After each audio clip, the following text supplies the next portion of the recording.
Hello friends, welcome back to my YouTube channel. मेरे YouTube channel में आप सबका स्वागत है। गाइस, आज का हमारा जो वीडियो है वो होने वाला है जो आप अभी अपॉइंटमेंट्स को लेके परेशान हो रहे हैं कि अपॉइंटमेंट्स नहीं मिल पा रही हैं, या फिर आपको समझ में नहीं आ रहा है अभी कि ये सही टाइम है या नहीं है कि आप यूएस का वीज़ा अप्लाई कर सकें। तो गाइस, वैसे मैं आपको यही बताना चाह रहा हूँ आज के इस वीडियो में कि बहुत सारे लोगों ने ये मिथ उड़ा रखा है कि भाई अभी यूएस से वीज़ा नहीं दे रहा है, वीज़ा नहीं आ रहा है, या फिर बहुत सारे लोगों को रिजेक्शन फेस करना पड़ रहा है। तो भाई ऐसा कुछ नहीं है कि वीज़ा नहीं आ रहे हैं। देखो, वीज़े जो हैं वो आ रहे हैं अगर आपने सही तरीके से आपकी प्रोफाइल बनाई हुई है और आपने DS 160 को बिल्कुल सही तरीके से फिल किया हुआ है, तो वीज़ा नेचुरली बात है कि आप ले सकते हैं बहुत ईजी। और आप ये सारा इंटरव्यू बेस्ड ही है, लेकिन इंटरव्यू जो होना चाहिए वो DS 160 के अकॉर्डिंग ही होना चाहिए आपका। और जो DS 160 है उसमें जो आपने इन्फॉर्मेशन फिल कर रखी है वो बिल्कुल सही होनी चाहिए, बिल्कुल एक्यूरेट होनी चाहिए। क्योंकि भाई देखो, वो लोग वीज़ा काउंसलर हैं, वो हज़ारों लोगों को फेस करते हैं। उन लोगों को पता लग जाता है कि किसने इसमें फेक बातें भरी हुई है और किसने सही बातें भरी हुई है, क्योंकि उनके पास बहुत सारी ऐसी चीज़ें होती हैं जिनसे वो आपका डाटा 1 मिनट में निकाल लेते हैं। तो गाइस, इसीलिए मैं सबको यही बोलता हूँ कि आपको जो DS 160 भरना है वो बिल्कुल सही भरना है। उसमें कुछ भी फेक इन्फॉर्मेशन नहीं यूज़ करनी है। उसके बहुत सारे कारण हैं। अगर मान लीजिए आप फेक इन्फॉर्मेशन यूज़ करते हैं और वो उस इन्फॉर्मेशन के रिगार्डिंग अगर आपसे कुछ पूछ लेते हैं और आप उनको अपने DS 160 के हिसाब से बता भी देते हैं, बाद में जब आप पासपोर्ट, चलो मानता हूँ आपका पासपोर्ट सबमिट भी हो गया, सबमिट भी पासपोर्ट हो जाएगा आपका, लेकिन उसके बाद अगर वो उन चीज़ों को क्रॉस चेक करने लगे तो उनको पता लग जाएगा कि भाई ये आपने झूठ लिखा हुआ था DS 160 के अंदर। उसके जो रिजल्ट्स हैं वो बहुत ही नेगेटिव भी आ सकते हैं, क्योंकि उनको मालूम पड़ जाएगा कि भाई ये बंदा झूठ बोल रहा है, और झूठ क्यों बोल रहा है, किस वजह से बोल रहा है। तो वो 36 तरीके की चीज़ें इन चीज़ों में सोचने लग जाते हैं कि भाई ये जो बंदा है ये इसने हमको फेक इन्फॉर्मेशन दी है। तो जो ये हमको ट्रैवल के बारे में बता रहा है कि इतने तारीख को ट्रैवल करना है, इतने दिन के लिए इसने यूएस को विज़िट करना है, तो वो चीज़ें भी सब वो यकीन ही नहीं करेंगे फिर आपका भाई। तो इसलिए ही बोलता हूँ कि DS 160 आपका बिल्कुल सही तरीके से फिल हुआ होना चाहिए। और रही बात अपॉइंटमेंट्स वगैरह की, भाई तो अपॉइंटमेंट्स वगैरह में क्या है कि आप लोग एकदम से परेशान हो जाते हैं कि अपॉइंटमेंट्स नहीं मिलती है। देखो, अपॉइंटमेंट्स अभी ज़्यादा नहीं निकल रही है, इस चीज़ में कोई दो राय नहीं है। लेकिन ये है कि अगर आप अच्छे से मेहनत करते हैं अपॉइंटमेंट्स के लिए, तो हार्डवर्क तो करना ही पड़ता है, नेचुरली बात है। अगर आप हार्डवर्क करते हैं अच्छे से अपॉइंटमेंट्स को उठाने के लिए, तो नेचुरली बात है कि आपको अपॉइंटमेंट मिल जाएंगी।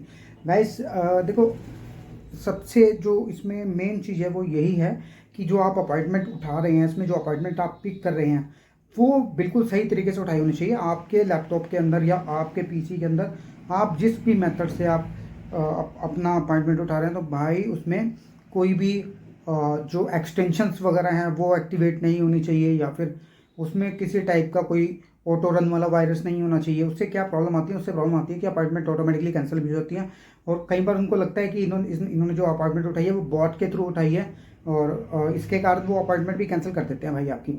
तो ये तो खैर नेचुरली बहुत सारी चीज़ें ऐसी जिनकी वजह से वो आपकी जो अपॉइंटमेंट है वो कैंसिल कर सकते हैं। वो देखो, कुछ वो पर्सनल रीज़न भी हो सकते हैं, और कुछ ऐसा भी हो सकता है कि उनको ऑर्डर हो कि हाँ इतने ही अभी एप्लीकेंट को आपने अलो करना है।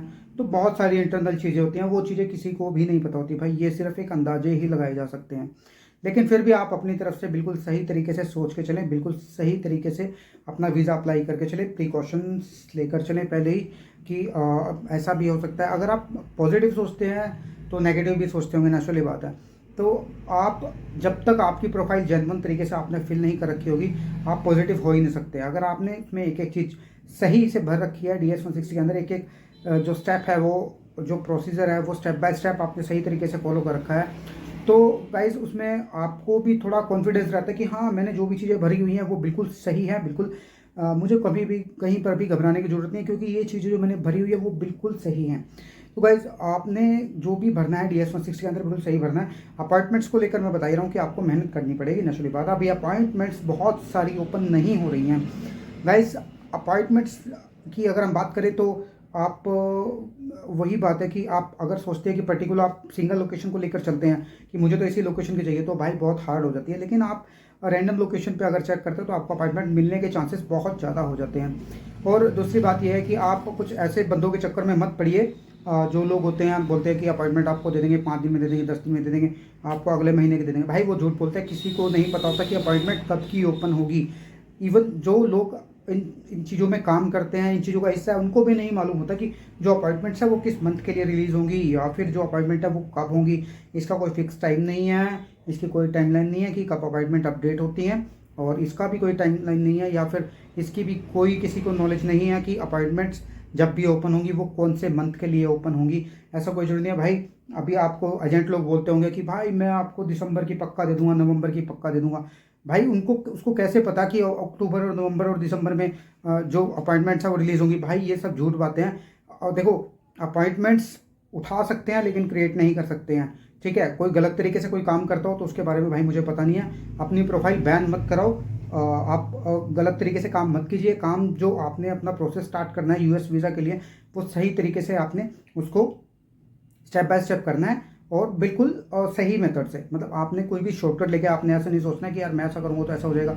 अगर आप किसी की बातों में आते हैं तो क्रेडेंशियल्स वगैरह वो आपके लीक कर सकता है, या फिर आपकी ईमेल आईडीज़ हैं उनको चेंज कर सकता है। बहुत तरीके के काम है जो जिससे आपको हरास कर सकता है, तो पैसों के लालच के लिए। तो आप ऐसा मत कीजिए, किसी को भी आप अपनी आईडी मत दीजिए। जैसे बहुत सारे लोग हैं जो फेसबुक पे ग्रुप बना के बैठे हुए हैं, भाई वो उन्हीं लोगों के ग्रुप हैं, वो उन्हीं में मैसेज करते रहते हैं, सर थैंक यू अपॉइंटमेंट मिल गया है। आपको भी ऐड कर लेंगे वो लोग, आप देखेंगे अरे भाई इसका भी अपॉइंटमेंट आ गया, अरे भाई उसका भी अपॉइंटमेंट आ गया। भाई वो 6-6 10-10 फ़ोन लेके खुद ही करते रहते हैं कि सर मेरा भी आ गया, अपॉइंटमेंट मिल गया, ये हो गया, सर थैंक यू, ये वो ऐसा करके, सर थैंक यू या मैडम थैंक यू। तो फिर वो नीचे स्क्रीनशॉट भी भेजते हैं, सर ये लीजिए मेरी तरफ से 10,000, लीजिए मेरी तरफ से 15,000।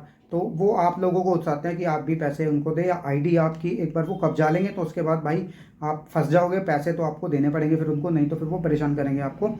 तो भाई ऐसे लोगों से बच के रहना। जैसे टेलीग्राम के ग्रुप हो गए, फेसबुक के ग्रुप हो गए, कोई चैट में मैसेज कर रहा है, अगर आप पर्सनली किसी को नहीं जानते हो तो भाई उससे मत कराइए, उसको अपनी आईडीज़ वगैरह मत दीजिए, क्रेडेंशियल मत शेयर कीजिए अपने। तो आप खुद से जब सतर्कता आप बरतेंगे तभी भाई आप भी सेफ साइड से आप अपना वीज़ा अप्लाई कर सकते हैं। नहीं भाई बाद में, मैं तो बहुत लोगों को बोलता हूँ भाई किसी को मत दीजिए आप जो अपनी आईडीज़ हैं। बहुत सारे लोगों की फिर वो आईडीज़ रख लेते हैं, फिर वो मुझे मैसेज करते हैं, सर अब क्या करें, सर अब क्या करें, सर हमारी आईडी को किसी तरीके से रिकवर कीजिए। तो भाई क्यों ऐसे पंगे करते हो आप लोग? तो सिंपल तरीके से काम कीजिए। अगर कुछ नहीं समझ आता तो आप टेक्स्ट कर सकते हैं, कोई दिक्कत नहीं है। मैं सबको रिप्लाई करता हूँ, सारे जितने भी मुझे टेक्स्ट आते हैं मैं सबको रिप्लाई करता हूँ भाई। कोई भी एक भी ऐसा बंदा नहीं है जिसको मैं रिप्लाई नहीं करता हूँ, सबको मैं रिप्लाई करता हूँ। मैं अपना व्हाट्सएप नंबर मैं अपने डिस्क्रिप्शन में डाल के रखता हूँ वीडियो के, आप डिस्क्रिप्शन में से मेरा मोबाइल नंबर ले सकते हैं। डायरेक्ट कॉल मत कीजिए भाई प्लीज़, रिक्वेस्ट है सबसे। पहले मुझे व्हाट्सएप पे आप टेक्स्ट कर लीजिए, अगर मेरे पास उस टाइम पे अगर मैं फ्री हूँ तो मैं बोल दूँगा भाई आप कॉल कर लो, अदरवाइज़ मैं आपको टाइम बता दूँगा कि आप इतने बजे मुझे कॉल कर सकते हो। गाइस आज के वीडियो में सिर्फ मैं आपको ये बताना चाह रहा था कि भाई आप लोग फालतू के चक्करों में मत फंसिए, ठीक है। ये कोई लाखों वाली गेम नहीं है कि आप एजेंटों को लाखों रुपए दे रहे हो, भाई दे रहे हो, लो भाई मेरा ये वीज़ा निकाल दो। भाई आप खुद से भी प्रोसेस कर सकते हो, कोई इशू नहीं है। वो आप अगर आपको कुछ नहीं भी समझ आता तो भाई आप अपनी फ़ाइल क्रिएट करा लो, और वो उसमें भी कोई लाखों का खर्चा नहीं है भाई, ठीक है। तो 15-16 हज़ार के आसपास फ़िलहाल फीस, अभी आगे फ़ीस बढ़ने वाली है, तो ये फ़ीस है। और कोई अगर छोटी मोटी अपनी फॉर्म वगैरह फाइल वगैरह क्रिएट करने की फ़ीस ले लेता है तो ले लेता है। डाक से ज़्यादा कुछ नहीं है भाई। आप अपनी आईडी पे काम करवाओ, अपने फ़ोन नंबर पे काम कराओ, ताकि आपको कल को भी दिक्कत ना हो। अगर कल को आपको अपनी प्रोफाइल खुद से एक्सेस करनी हो तो फिर आपको भाई आपके पास आपके क्रेडेंशियल होने चाहिए। अगर नहीं होंगे तो आपकी ईमेल होगी, आपका फ़ोन नंबर होगा, तो that you can recover your IDs. तो आप अपनी आईडी को रिकवर कर सकते हो अगर आप अपनी ही ईमेल आईडी, अपने फ़ोन नंबर आप यूज़ कर रहे हो उस पर। तो गाइस यही बोलना चाहूँगा, आज का वीडियो ज़्यादा लंबा नहीं करूँगा। अपॉइंटमेंट्स के लिए आपको थोड़ा हार्ड वर्क करना पड़ेगा। दूसरी बात, अगर आपको कुछ नहीं समझ आ रहा है, आप लाखों का खर्चा नहीं करना चाहते, तो भाई आप अपना फ़ाइल क्रिएट करा लीजिए, कोई इशू नहीं है उसमें भी। और आप अपना इंटरव्यू दीजिए जाके, इंटरव्यू की तैयारी। अगर इंटरव्यू से रिलेटेड भी अगर आपको कुछ क्वेश्चंस आते हैं तो आप मुझे टेक्स्ट कर सकते हैं। तो मैं उस इंटरव्यू को लेके भी मैं एक सेपरेट वीडियो बना दूंगा अलग से कि इंटरव्यूज़ में आपको और क्या क्या किस तरीके से आपको अपने आप को रिप्रेजेंट करना है, या फिर तो वो देखो कॉमन सी चीज़ होती है, वो उसके लिए भी मैं एक एक्सप्लेनेशन मैं डाल दूँगा वीडियोज़ में। तो गाइस आज के वीडियो में इतना ही, मिलता हूँ एक नई वीडियो में एक नई इन्फॉर्मेशन के साथ में। तो सेफ़ रहिए, अपने क्रेडेंशियल किसी को मत दीजिए, अपना वीज़ा खुद अप्लाई करना है तो कर सकते हो, कोई इशू नहीं है उसमें। मिलता हूँ एक नए वीडियो के साथ, आज के वीडियो में इतना ही। Thank you.